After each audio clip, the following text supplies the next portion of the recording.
As its name would suggest, the Collaborator was a collaborative tying effort to address a particular color of Chironomid pupa trout were focused upon one spring on White Lake, British Columbia. Since its inception, the Collaborator has been one of my top Chironomid pupa patterns, proving its worth on a number of lakes across western North America. Here are the materials you will need to tie your own batch of Collaborators.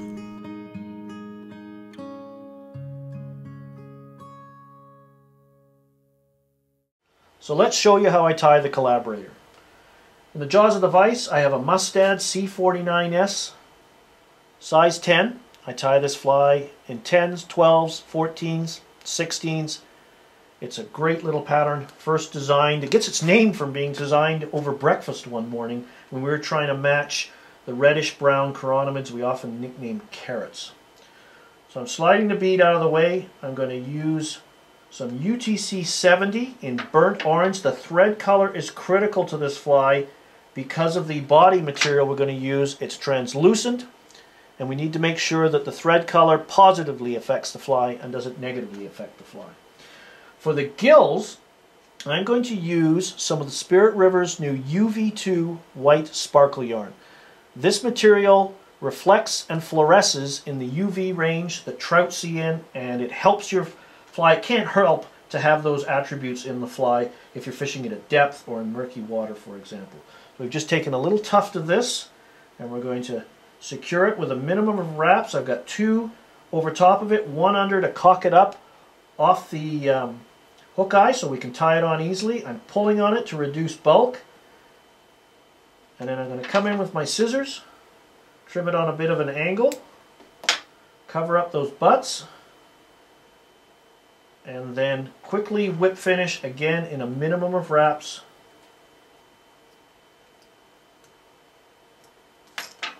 Take the thread off and then slide the bead forward over those thread wraps and up into position tight on there. And if you're tying smaller flies, you're going to have to thin that out a little bit because it's important with the narrow diameters on smaller beads that you can get over there. And you'll see that the thread now comes out the back side. And what this does is twofold. First of all, I get a chance to cover up that tie-off area and further reinforce it. And it also helps build in the subtle taper that is common to Chironomid pupa. So we're just going to go down the hook shank, provide a thin thread base so our materials don't slide all over the place. Go down into the bend, about a 45-degree angle or so to the hook point. And then we're going to quickly come back and open wraps all the way up to the rear of the bead, and we're going to secure our ribbing in. And we're going to use gold wire. This is UTC gold wire in small. For smaller flies, of course, you probably use extra small. So we're going to go down, secure that by stabbing it into the bead to hold it in place temporarily, and then wrap the thread onto the wire to secure it, and then secured it all the way down the side of the shank, the side facing me or the near side. And then we got the thread still hanging there. We're going to tie in our butt. And many chironomids retain hemoglobin from the larval stage that gathers at the tip of their abdomen or sometimes along the abdominal segments. So this is small red holographic mylar. So we're just going to secure that in. Stop our thread. Move it forward a little bit so it's just out of the way, but be careful of that hook point, of course. And we're just going to put about 3 wraps of the holographic mylar in to form the butt. Unwind our thread back to the mylar. Tie it off, a couple of wraps, trim it as close as we can. And these fine tip Montana fly scissors are a great tool for that. And then we're going to carry our tying thread back up, and we're trying to make sure we cover up our body materials and our ribbing materials here. So we have that nice burnt orange, reddish brown, if you will, underbody. And we're building in a little bit of a taper. So again, with these UTC threads, we can spin them. Nice flat wraps. And now we're going to tie in our body material. For our body material, we're going to use a material called Frostbite. Okay, and it comes either on cards like this or on spools. So I've trimmed off about a 1-inch piece. And to use Frostbite on Chironomid bodies, you have to unravel it. It's a great wing case material or shellback material on Callibatus nymphs, scuds, damsel nymphs. Excellent material for that. But in this state, we have to unravel it so we can use it for chironomid. So I just take that 1-inch strand of Frostbite, and I'm just going to gently pull on it, and you can see it starts to unravel. And it's that unraveled strands that we're going to use. And there you go. It looks like one strand, but you can see it's 2 strands, and that's what we're going to form the body with. Now the challenge with Frostbite is tying it in. It still retains some of its memory from its twisted state. And if we were to try and grab these 2 ends, it can drive you to a little bit of frustration. But there's an easy way to do this. First thing we do is I lick or moisten the strands to keep them together. I come underneath the vise. The thread is the thread is on the far side, so the Frostbite's between myself and the thread. I come up the back side of the hook and literally pick up the Frostbite, I'm exaggerating a bit here, and let the thread hold the material in place. I put a second wrap in, and now I just pull. And you pull, and you pull, because you don't want to trim away any length or keep the trimming very minimal, because you need as much of this material as you can to form the body. And you get to a point where you don't want to tempt your luck anymore, and we'll just cover those ends up. So now I've got both ends tied in. You can see it's under control because there's a little knot at the other end of the material holding everything in place, and now it's manageable. Very easy to tie in. So now all we do is we wind the material back down the hook shank to the butt. And you've got to sort of gauge this, because you've got to make sure you can get back up to the tying thread where you can tie it off. So on the way down, you may have to open up your wraps a little bit so you can ensure that you make the return journey. And then you just come forward.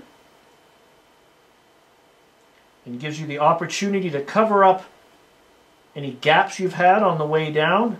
And also, whenever you overwrap a material with itself, you just add durability, because it's basically it's almost like you trying to fight your own body weight to lift something. It's very hard. And we just got enough.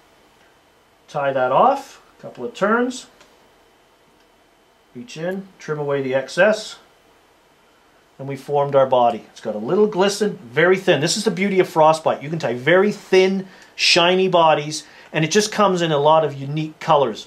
Reds, lime greens, this summer duck we call it, browns, blacks. Very handy for small flies, and again, in its raveled state, or rather unraveled state, it's great for wing cases and shellbacks. So now we're going to bring the wire forward. So I want to wind this if I can. My goal is to get the first rib about the midsection of the butt, the second rib on the joint between the butt and the Frostbite. It's not critical, but it's just the way I like to do it. So we come up, the first wrap, second wrap on that seam, and just keep that spacing, if we can, as we go forward, all the way up. Again, right up to the back of the bead, tie off the wire, 2 or 3 wraps to secure it, a couple of wraps to lock it in place, and as you've seen on previous video clips, I just like to twist and break the wire away. Alright? That saves you scissors, and you don't have that little tag of wire sticking up, if you will, that can become a thread breaker sometimes. So we just tie that off. And at this point we could trim our gills. You can trim them anywhere along the line.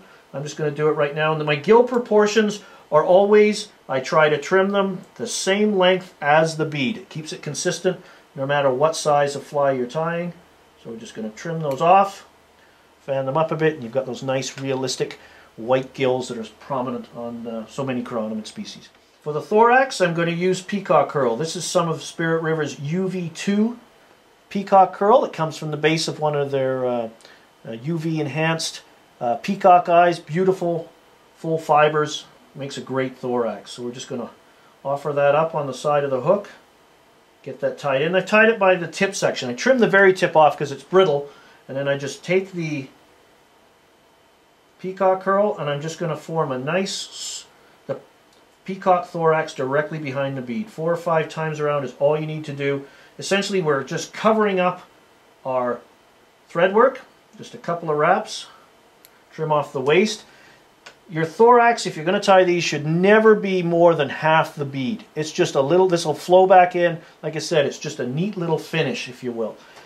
And then what we're going to do to reinforce the peacock curl and help secure it is I'm just going to coat, you can use head cement, but I like to use a little bit of brushable super glue, put it on the tying thread, and let the tying thread carry the glue where it needs to be, which is at the base of the peacock curl in the tie-off area. Because if you tried to come in with a brush, you run the risk of dabbing it on the peacock curl and matting it all down.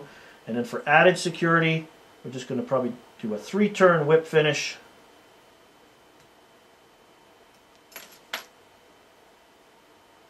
And the Collaborator is essentially tied. All we need to do now is coat the body with a coating such as brushable super glue or a UV resin. To coat the body in this instance, I'm going to use some of Loon Outdoors UV Clear Fly Finish in thin formula. Perfect for chironomids. Just going to take the little brush applicator, wipe. You don't need much. Take some of the excess off the brush and just put a little coating. Try not to get this into the peacock curl. You can rotate the vise. The beauty of this is it's just, the viscosity of this stuff is fantastic because it doesn't run all over the place, yet it pretty well stays where you want it. If you want to move it around a bit, just take your dubbing needle, your bodkin, and you can just sort of smear it. And what I tend to do is push it towards the front of the fly where the taper, the natural taper is. And all you have to do, once you're satisfied with it, you got basically all day to do it. You just come in with the little light, turn it on, and give it a few seconds with the UV light, sort of daylight in a tube, if you will, just to activate and cure. And you can also see how those white gills, see how they stand out under that UV light? That'll give you an idea of how stark those gills are going to be if we decide to work this fly at depth. So there you go, the Collaborator. It's an excellent little pattern. It's proven its worth to me all over North America. For you guys in California, if you ever go fish Lake Davis, this fly really produces well in 8 feet, 15 feet, even deeper. It's just been a great little fly for me. It's always in my fly box. It always produces. For more information on fly fishing, and stillwater fly fishing in particular, please visit my website at flycraftangling.com. Here you'll find lots of information, including fly fishing tips, fly patterns, articles, dates on my seminars and schools, along with links to my blog and mine and Brian Chan's online Stillwater fly fishing shop. You can also visit our store directly at stillwaterflyfishingstore.com. Please join the conversation on my Facebook page or follow me on Twitter. Thanks for watching, and please take the time to watch my other tying videos as well.